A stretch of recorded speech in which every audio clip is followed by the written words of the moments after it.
Bismillahirrahmanirrahim. Assalamualaikum warahmatullahi wabarakatuh. Selamat pagi semua. Sehat? Alhamdulillah. Ada yang belum menjawab? Selamat pagi semua, selamat pagi semua, selamat pagi semua, apa kabar? Good morning all of you, good morning all of you, good morning all of you. How are you today? I'm fine, thank you.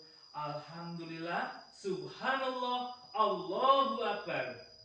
Nah, alhamdulillah kita bisa bertemu pada pembelajaran kali ini dengan keadaan sehatnya, semangat ya. Tapi ada yang masih belum semangat, kita tepuk semangat dulu. Tepuk semangat. Semangat. Semangat.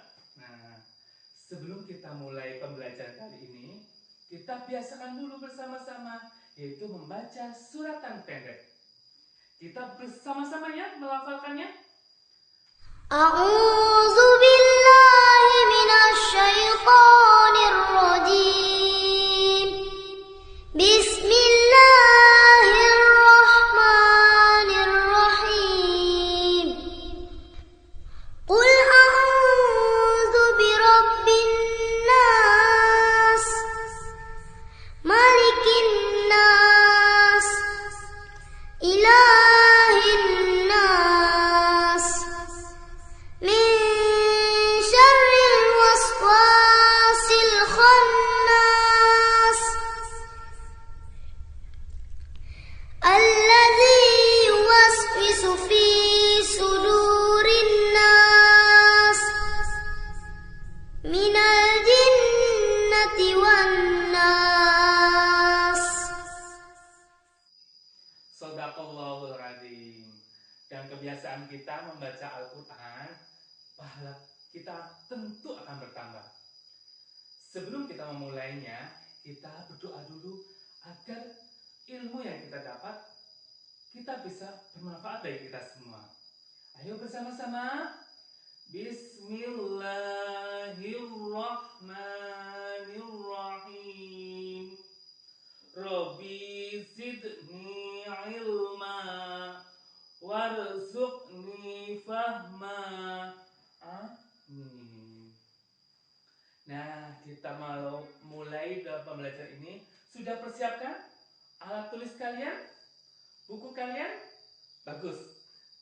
Sebelum kita mulai pada masa pandemi kali ini, Pak Guru tidak henti-hentinya menghimbau kepada kalian semua, yaitu yang pertama adalah memakai masker bila bepergian keluar rumah. Yang kedua, menjaga jarak dengan teman-teman kita, dengan semua orang. Yang ketiga, selalu mencuci tangan dengan sabun agar kita bebas dari kuman. Nah, itu yang kita perlu perhatikan pada masa-masa sekarang ini.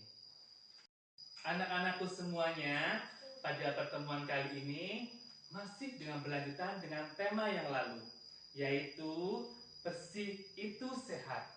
Kalian tahu ya namanya bersih? Kalau yang kemarin kita membahas tentang bersih, yaitu bersih bebas dari kotoran. Sedangkan suci adalah bebas dari najis. Seperti yang Pak Guru katakan yang lalu. Dengan cara, ada beberapa cara. Yaitu yang pertama, yaitu dalam berwudu. Nah, pada pertemuan kali ini, yaitu dengan yang cara yang selanjutnya, yaitu dengan tayamum. Mari kita lihat slide di bawah ini.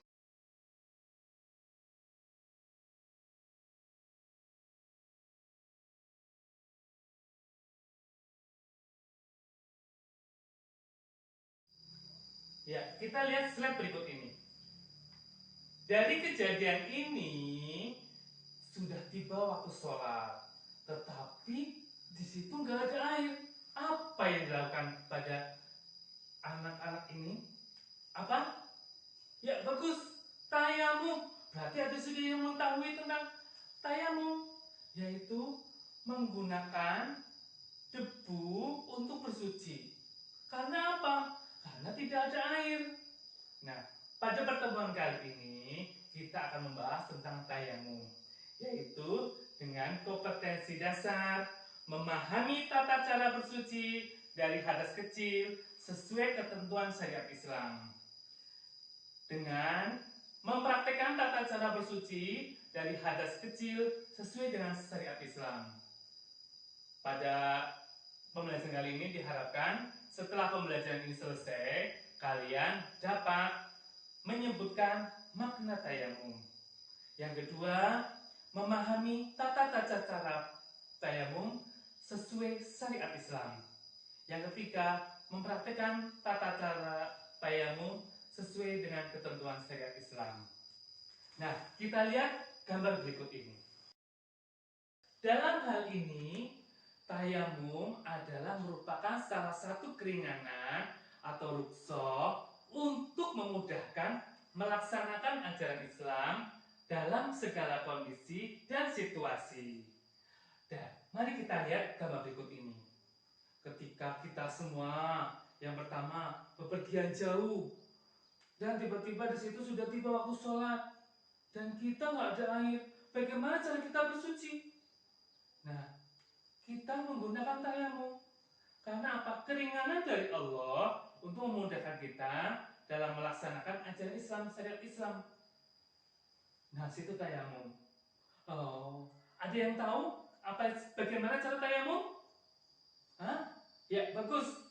Yaitu dengan debu, yaitu dengan menempelkan.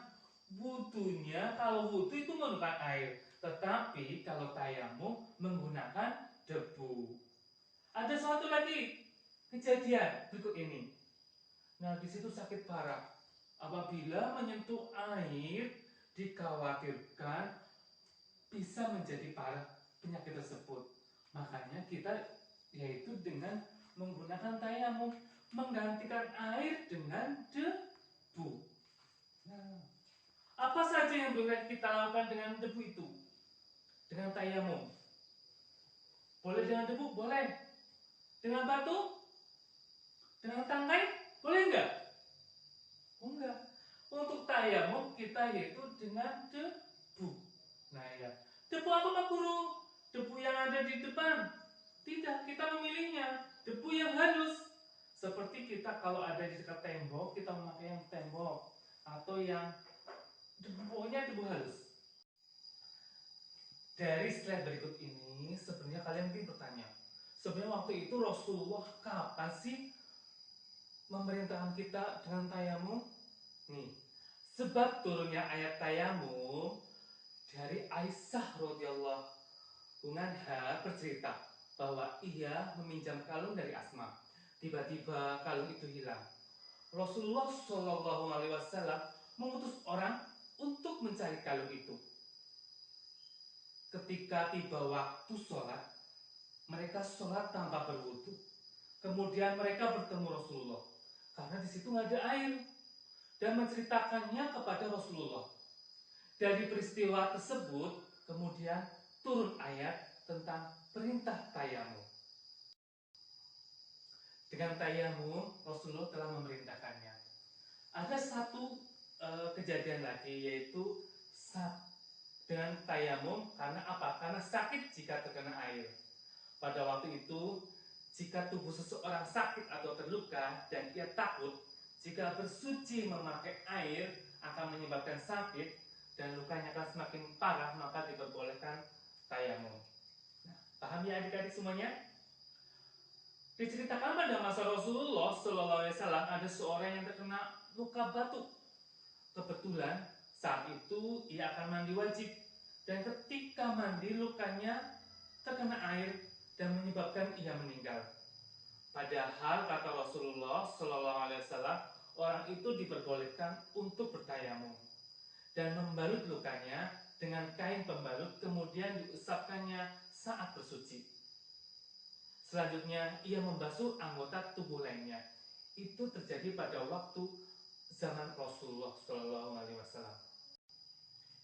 Yang selanjutnya pada waktu Rasulullah yaitu ketika ada air tetapi yang dibutuhkan untuk hal yang lebih penting. Karena apa? tayamum juga diperbolehkan ketika ada air, tetapi air itu dibutuhkan untuk minum dan makan untuk keperluan kita sehari-hari, untuk minum hewan, untuk keperluan masak, membersihkan najis. Dan dalam keadaan seperti itu, seseorang diperbolehkan bertayamum. Imam Ahmad radhiyallahu anhu berkata, beberapa sahabat melakukan tayamum dan menyimpan air mereka untuk persediaan dan untuk kesehatan mereka. Maka itu diperbolehkan untuk tayamum. Sebab tayamum selanjutnya yaitu ada air tetapi resiko dengan keselamatan diri. Tayamum juga diperbolehkan ketika seorang mengetahui keberadaan air, tetapi ia tidak berani mengambilnya karena ada keselamatan diri, keluarga atau harta atau teman.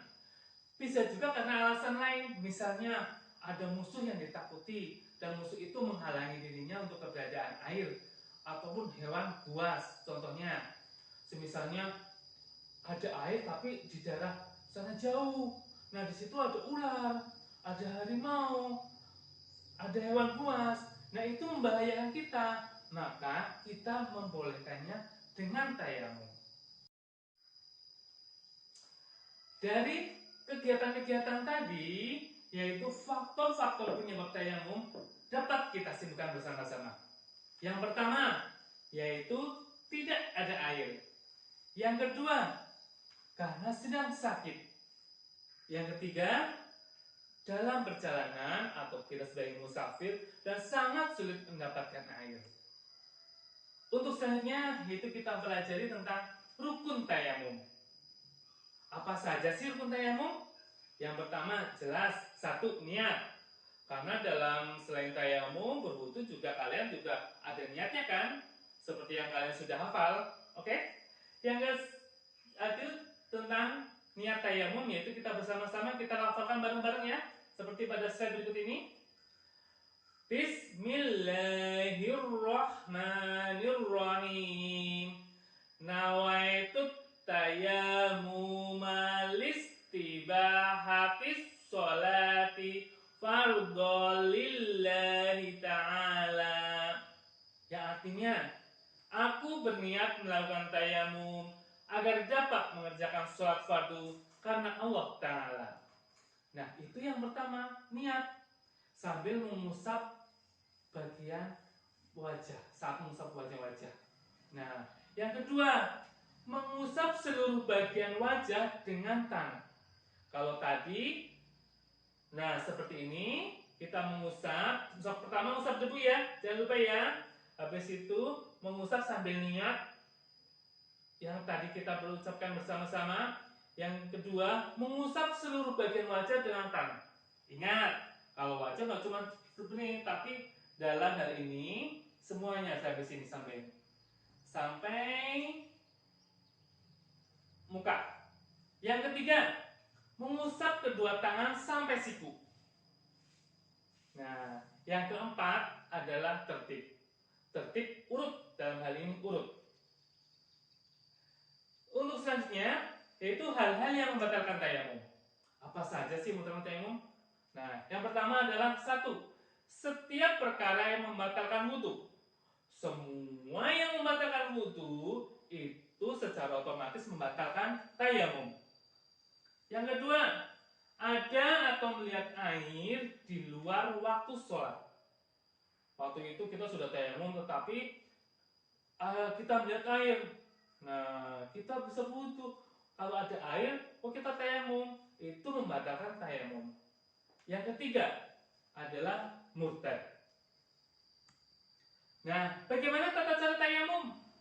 Nah, yang pertama tadi ya, kita ulang bersama-sama, yaitu kita berniat bersama-sama. Yuk, bismillah. Bismillahirrahmanirrahim. Nawaitut tayamuma listibahatis sholati fardholillahi ta'ala. Yang kedua, meletakkan kedua tangan ke debu. Nah, kita siapkan dulu debunya. Nah, debunya. Atau kalau enggak kita dari dinding kita. Nah, itu kan ada debu-debunya. Boleh. Nah, habis itu meniup kedua telapak tangan agar debu tidak terlalu tebal. Kalau kita debunya terlalu tebal kan itu otomatis jadi terlalu kotor. Kita tiup dulu. Nah, agar debu tidak terlalu tebal. Yang keempat adalah mengusap wajah dengan telapak tangan. Tadi debunya sudah ada sini ya, kita usap. Nah, di sini. Yang kelima selanjutnya itu meletakkan kedua tangan lagi ke debu. Kita tempelkan lagi ke debu atau ke dinding ada debunya. Habis itu yang enam yaitu mengusap tangan sampai siku. Nah, seperti ini. Sampai tangan kanan dulu, baru tangan kiri. Cukup 1 kali. Nah, habis itu kita berdoa sesudah tayamum. Nah, mungkin kalian bertanya-tanya, doanya bagaimana Pak Guru? Sama susah nggak ya? Enggak. Doa tayamum itu sama aja dengan doa setelah berwudu. Kita lafalkan bersama-sama ya. Asyhadu an la ilaha illallah wahdahu la syarikalah wa asyhadu anna Muhammadan abduhu wa rasuluh. Allahumma ij'alni minat tawwabina waj'alni minal mutatahhirin waj'alni min ibadikas sholihin. Nah, itu doa setelah tayamum. Sama dengan doa kita setelah wudu. Kalian semakin mantap ya dengan tayamum. Nah, insya Allah bisa lah. Insya Allah kita bisa. Silahkan kalian semuanya belajar bersama dengan teman-teman kalian semua di rumah atau dengan sendiri boleh untuk belajar tayamum. Dan bagaimana kalau belum bisa? Kita bisa lihat di buku-buku kalian yang sudah pelajari. Agar kita lebih bisa mudah mempelajari tayamum, ayo kita tepuk tayamum. Ikutin gerakannya Pak Guru ya. Nah, yang pertama, tepuk tayamum. Niat, ambil debu, usap muka, ambil debu, usap tangan, sampai siku. Amin. Nah, sudah lebih hafal ya? Nah, demikian tadi pembelajaran kita tentang tayamum. Mari kita simak bersama-sama. Tadi tayamum apa ya? Ya, pengganti wudu. Nah, apa sih penyebab tayamum? Tadi sudah kita faktor-faktornya, yaitu yang pertama adalah tidak ada air. Yang kedua, karena sakit. Yang ketiga, karena kita dalam perjalanan. Untuk selanjutnya kita simpulkan lagi apa tadi? Yaitu tentang rukun tayamum. Rukun tayamum seperti yang kita tadi praktekkan bersama. Yang pertama adalah niat. Yang kedua kita yaitu ambil debu dan mengusap wajah. Yang selanjutnya tangan sampai siku. Yang selanjutnya adalah tertib. Nah, itu tadi rukun tayamum. Ada lagi yang perlu kita pelajari, yaitu tadi apa? Ya, yang membatalkan tayamum.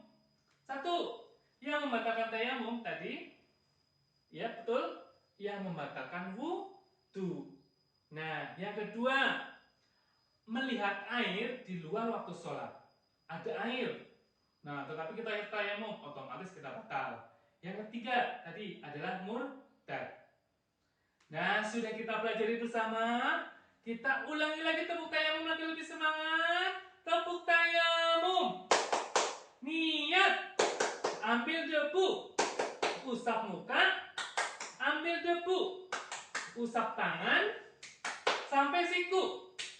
Amin. Ya. Itu tadi pelajaran dari Pak Guru. Dan tak lupa pesan dari Pak Guru, yaitu selalu memakai masker, selalu cuci tangan dengan sabun, dan menjaga jarak dengan orang. Sekian dari Pak Guru. Billahi taufiq wal hidayah. Wassalamualaikum warahmatullahi wabarakatuh.